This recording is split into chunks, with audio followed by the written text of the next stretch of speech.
Mass Effect 2, you are Commander Shepard. The choices you make not only affect the story, but the entire gameplay experience. No two players will experience the same thing. Shepard always has tough decisions to make. We established that in Mass Effect 1, but in Mass Effect 2, the decisions he's making become even bigger, and they're starting to affect not just him, but all of humanity. Commander Shepard is, of course, a hard-bitten, ruthless individual. You're working too hard. Or perhaps he's a kind-hearted, nice individual who helps people out when he can. It's the nature of this game that he can really be anything that the player wants him to be. You'll determine your character's gender, your appearance, your powers and skills, and even how humane or brutal you are. Well, the Paragon and Renegade system works very similarly in Mass Effect 2 as it did in the first game. When you make decisions, not only do they impact the game, but they'll impact the look of your character. It's actually your Paragon Renegade status that affects whether you're able to charm or intimidate somebody. Time to spill a little merc blood.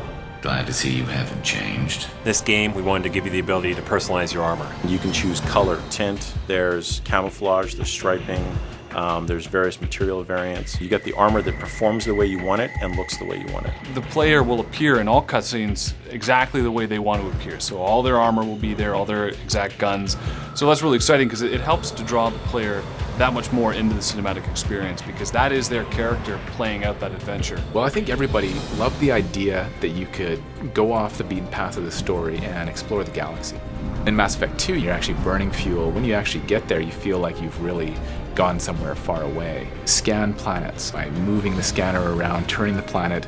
When you find a location, that becomes what we call an N7 mission. The N7 Worlds was a chance for us to really explore those special science fiction moments you see in the movies, and giving the level artists a chance to do something different and unique that you really can't bring to the core game. Some of them are standard length, like 30, 40-minute missions. Other ones are very short, like 10 minutes. They all tie back into the main story somehow.